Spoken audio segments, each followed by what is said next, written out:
In the 1940s, nearly a quarter of Americans lived on farms where raising 5 children wasn't extraordinary. It was essential for survival. Today, most families stop at 2.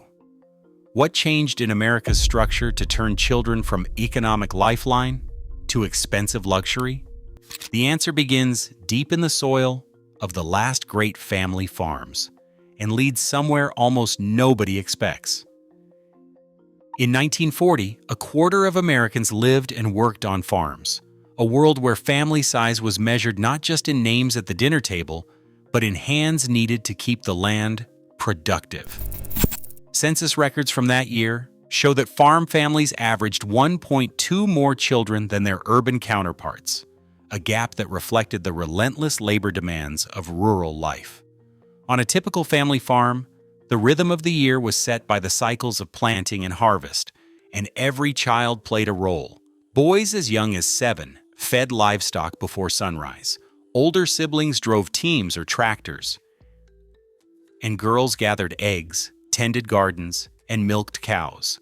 By their teens, sons and daughters together often contributed 900 to 1,300 hours of work each year for boys, 600 to 1,000 for girls, amounting to a wage value that could reach $150 to $200 annually per child. For families scraping by on a few $100s of net income, this was the difference between expansion and foreclosure. United States Department of Agriculture time-use studies and farm management records from the late 1930s and the early 1940s lay out the arithmetic.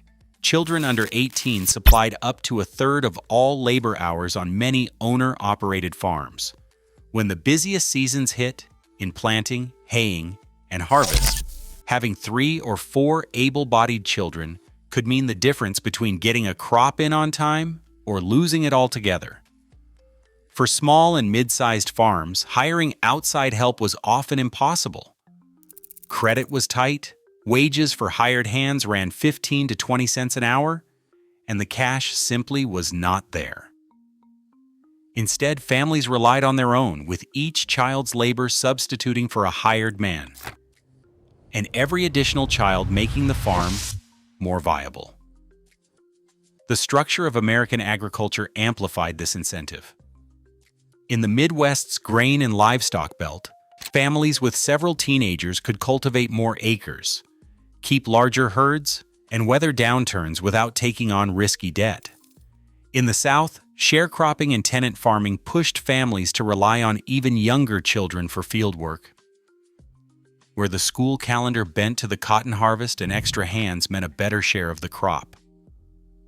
Across regions, the economic logic was clear.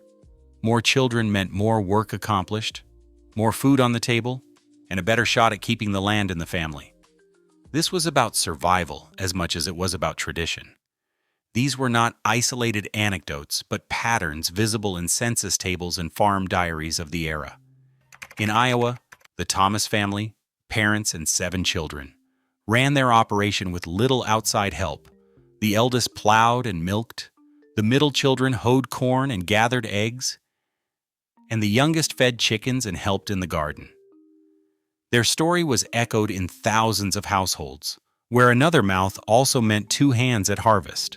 For farm parents, large families were more than tradition or faith. They were a rational response to the demands of the land. In a world without reliable pensions or social safety nets, children's labor provided immediate economic value and promised future security. The farm itself was both workplace and home, and its survival depended on the collective effort of every member, no matter how young. That arithmetic made 5, 6, or even 7 children not just common, but necessary for American farm families in the 1940s. On a cold March morning in 1941, the Thomas family of Iowa gathered around their worn kitchen table, sharing bread and coffee before the day's work began. 7 children, ranging from toddlers to teenagers, lived under their roof. The oldest, 14, would soon be outside behind a horse-drawn plow, while his younger brothers and sisters turned to chores that kept the farm running.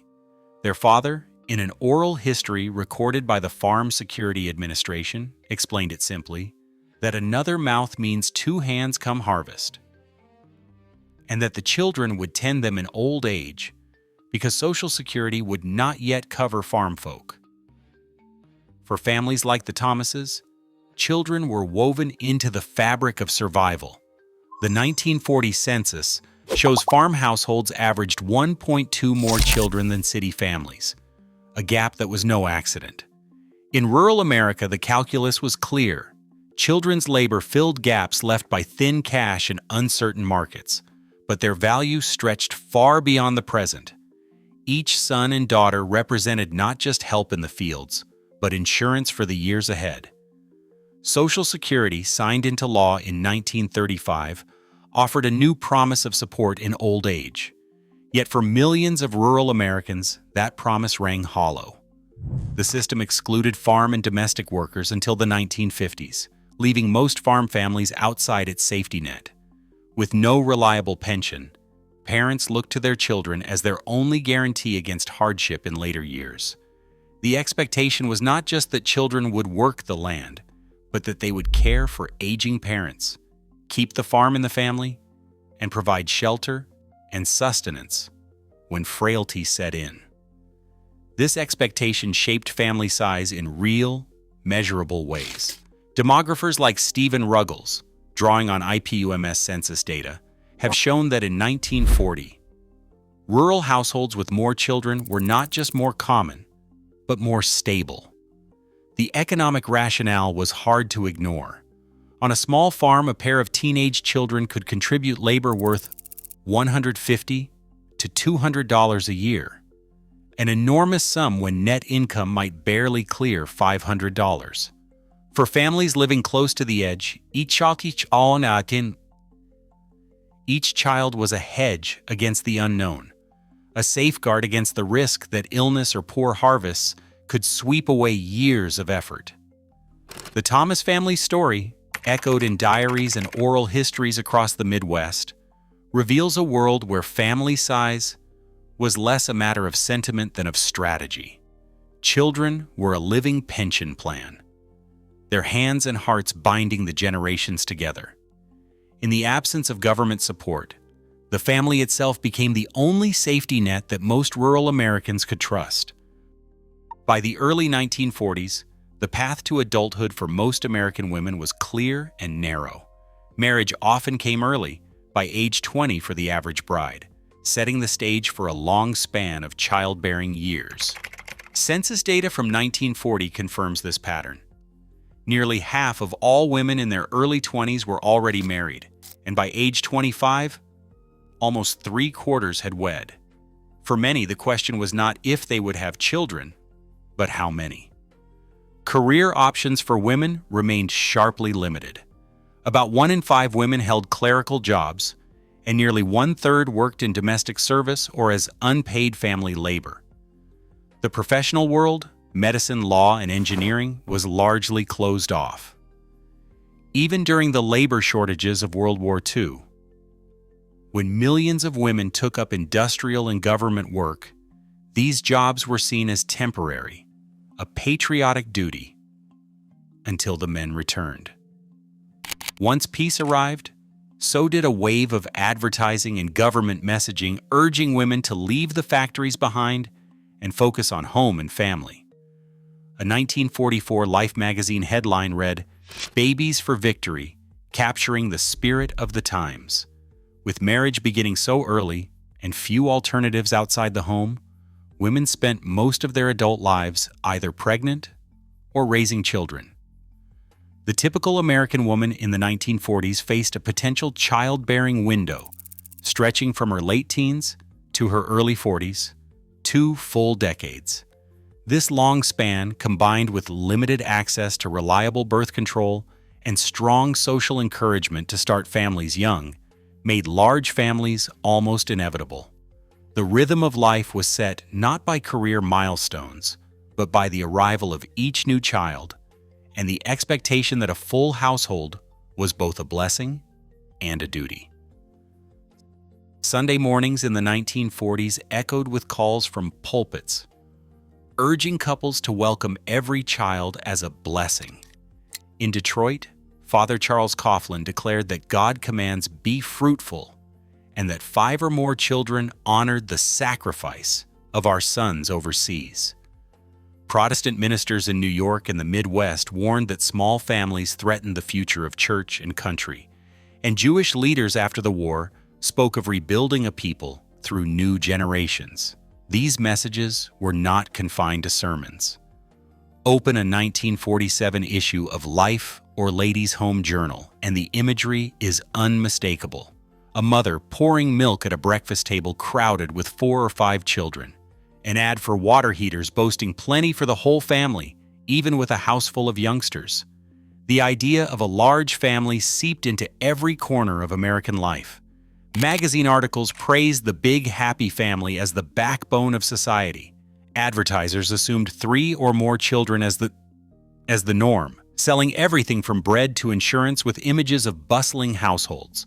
Couples who struggled to conceive or who chose not to have children often faced whispers or outright pity. Childlessness attracted suspicion and was sometimes labeled selfishness or a moral failing.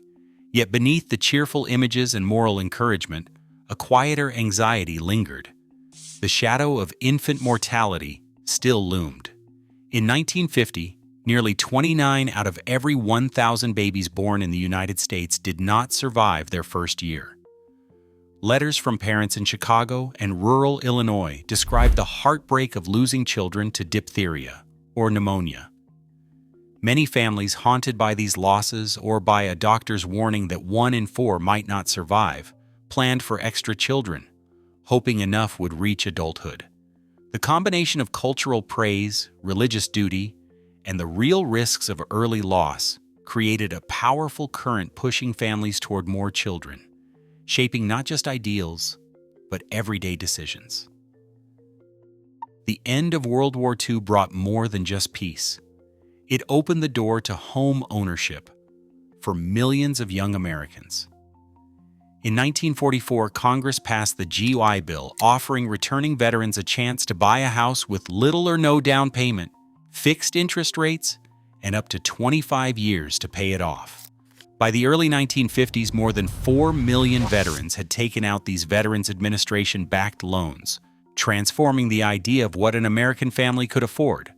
For the first time, a young couple could move out of a cramped apartment and into a brand new house with 3 or 4 bedrooms, a backyard, and space for children, often before their first child was born. In places like Levittown, Pennsylvania, the promise of the GI Bill became reality on a massive scale. Rows of identical Cape Cods and ranches sprang up almost overnight, each priced just under $8,000, deliberately set to qualify for zero-down Veterans Administration mortgages. William and Helen, buyers number 47 in Levittown, recalled later that they moved in with 1 child and a second on the way. By 1955, they had 5 kids and still had room for guests. Their story was echoed up and down the block, where newsletters celebrated baby boom blocks and backyard fences did little to muffle the sounds of children at play. The affordability was striking. A typical GI Bill mortgage on an $8,000 home carried monthly payments of around $45, less than a quarter of the average family's income. Even non-veteran families benefited, as the Federal Housing Administration expanded its own low-down payment long-term loans. FHA standards encouraged builders to design homes with multiple bedrooms, anticipating families with 3 or more children. In the early 1950s, FHA and Veterans Administration loans together backed nearly half of all new single-family home purchases in the country. Tax policy reinforced these trends. The Revenue Act of 1948 increased the federal income tax exemption for each child from $300 to $400, a move widely credited with putting more money in parents' pockets. Newspapers at the time called it a windfall for growing families, and some couples joked that the 3rd child now pays for itself. The result was a landscape designed for large families. Suburban streets filled with young parents and children, schools and parks sprang up to serve the needs of a swelling population. and the American dream came to mean a house with space for many. These material supports, affordable mortgages, tax breaks, and family-sized homes did not just make larger families possible. They made them practical, even desirable, for millions of Americans starting out after the war. For many, the decision to have 3, 4, or even 5 children was as much about what they could now afford as it was about tradition or faith. For families in the 1940s, controlling how many children to have was not simply a matter of personal choice. The law, the pharmacy counter, and the doctor's office all stood in the way. The Comstock Act, passed in 1873, made it a federal crime to mail or distribute anything deemed obscene, including contraceptives. By the 1940s, more than 30 states had their own versions of these laws. In Connecticut, even married couples could be fined or jailed for using birth control in their own homes. The legal barriers were not just technicalities.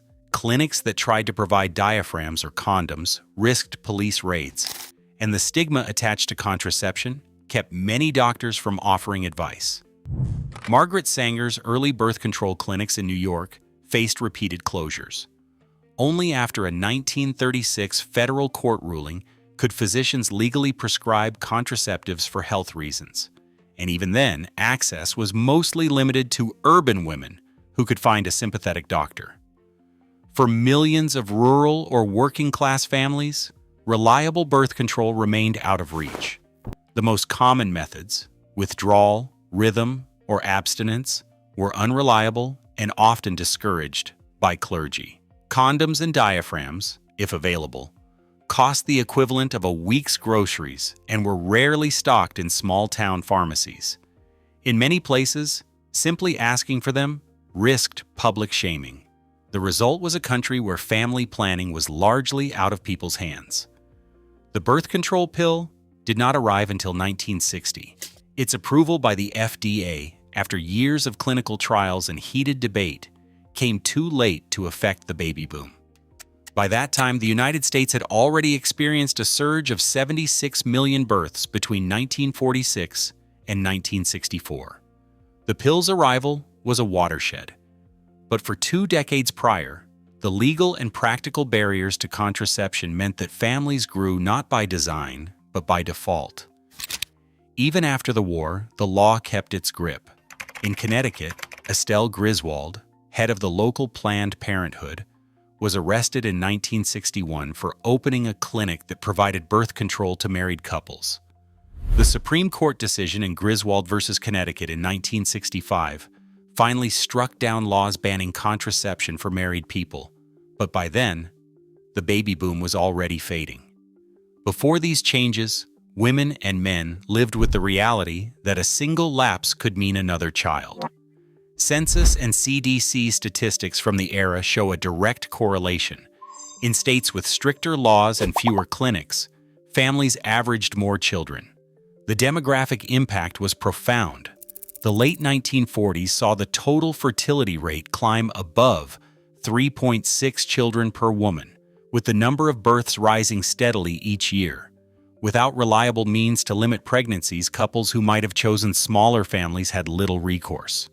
The legal environment, more than any individual value or intention, set the boundaries for family size. The story of America's mid-century baby boom is not only about optimism or prosperity, but about what happens when the state and society keep the means of family planning out of reach. The result? Millions more children, and a generation shaped by laws that made large families the default, not the exception. Today, America's shrinking families reflect not just changing values, but shifting economic realities. Child-rearing costs now outpace wage growth, and urban life leaves little room for expansion. As birth rates fall to historic lows, the question is not why families were once larger, but what it means for a nation redefining itself around fewer children. The shape of tomorrow's society is being written at the kitchen table tonight. Share your thoughts below.